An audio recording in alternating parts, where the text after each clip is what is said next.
I honestly can't remember the exact topic of the Washington Post article that made me put my head down on our dining room table and want to weep. It might have been about social media content moderators in the Philippines who spend their long workdays watching videos of the worst things human beings do to each other for low pay and with little support. If it wasn't that article, it was something similar. Corporations poorly paying and mistreating the human beings we depend on to sweep the uglier parts of our world away, so most of us can pretend they don't exist. My heart broke. My eyes opened once again to the truth that we cannot seem to build a world where the comfort, convenience, and prosperity of some doesn't rest on the unseen, unacknowledged labor and pain of others. I sat there, my head on the dining room table, feeling hopeless and sad and complicit. And then I got up and cleaned up the breakfast dishes and got my children off to school. I don't exactly blame myself for doing that. This here is the life I live, thanks to a remarkably complex mix of luck, privilege, hard work, support from others, genetics, modern medicine, and too many other factors to name.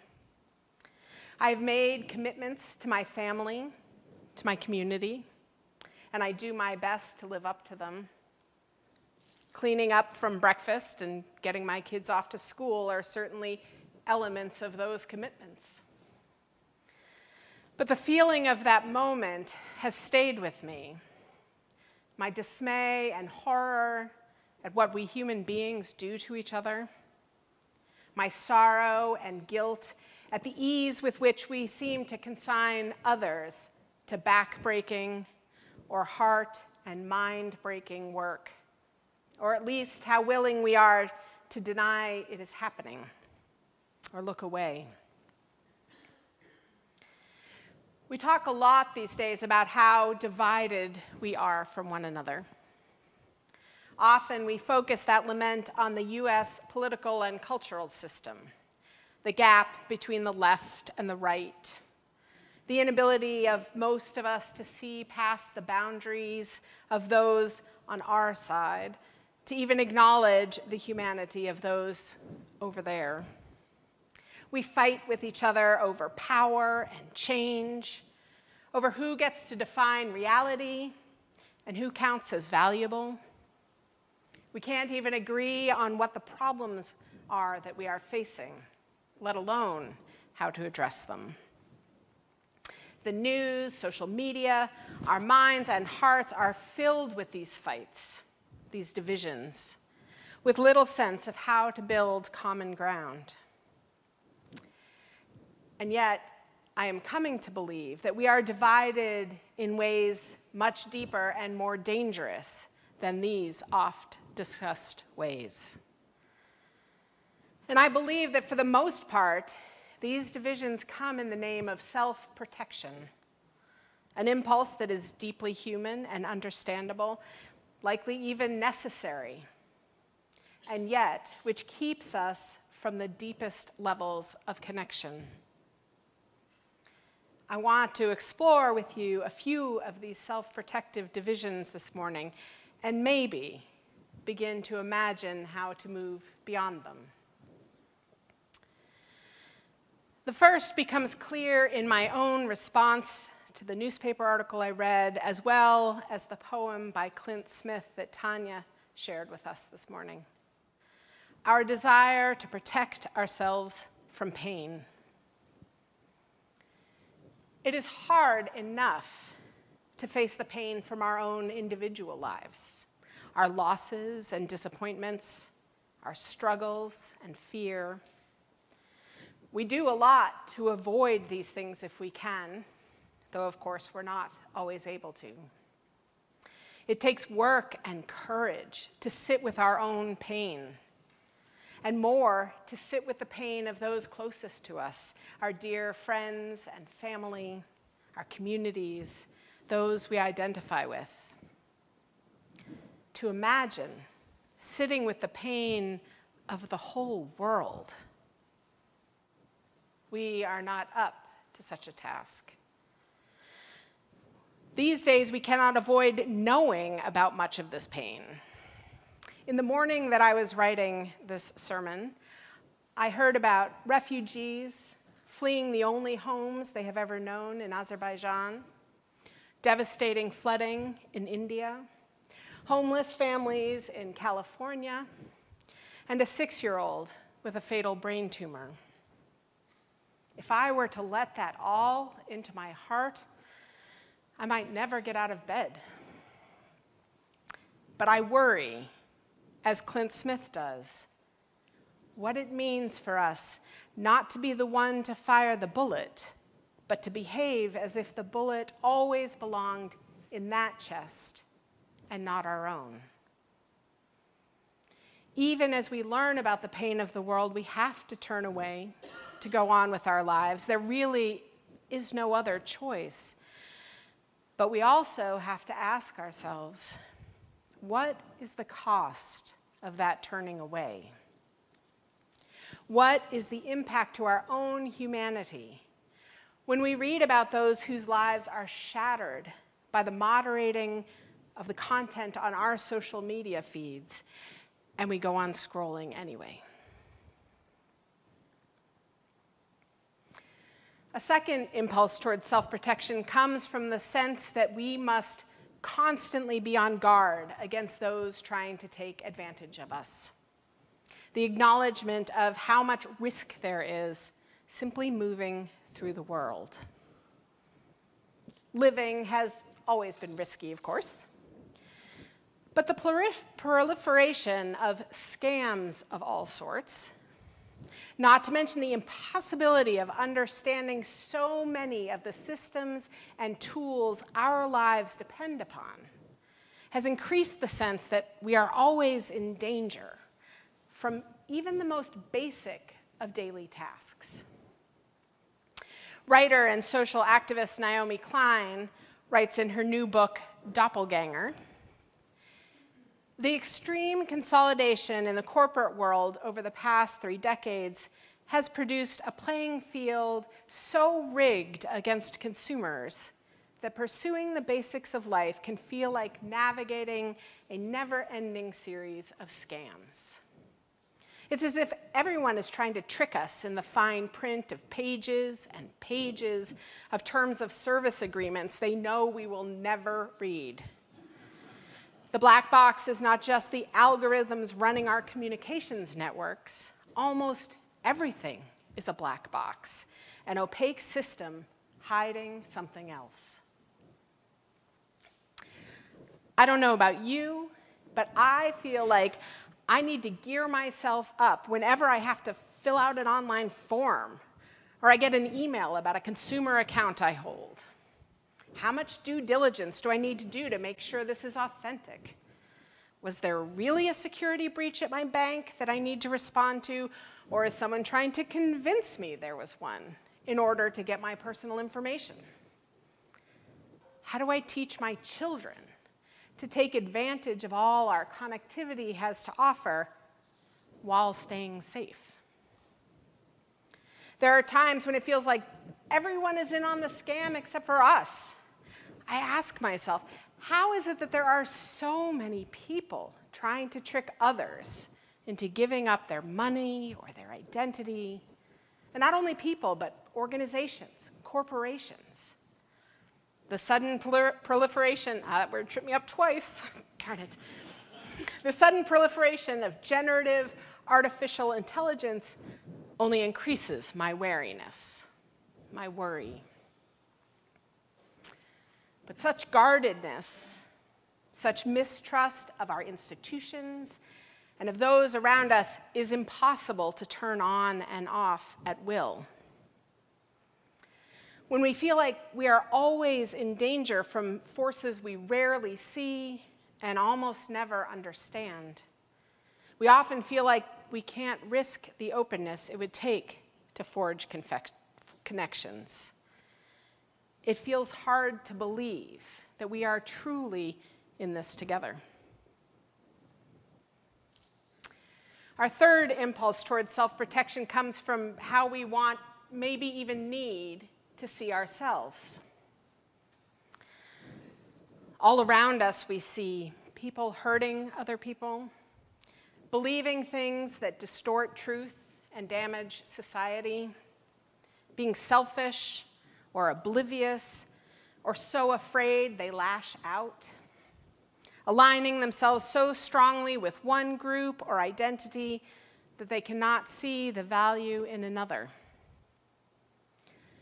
We want to believe that we would not do such things, that our values and good intentions will keep us from inflicting pain, and our rationality will keep us from believing false and damaging ideas. That we can somehow protect ourselves from the mistakes and vulnerabilities we see in others. If only that were true. Not only are we vulnerable to the same mistakes as everyone else, but in striving to believe that we would never do such things, we create a separation that is very difficult to bridge. Part of that separation comes from judging some people as other, even less than, because of what they believe or how they act. Part of it comes from how tightly we must hold ourselves to maintain the illusion that we could not possibly be like them.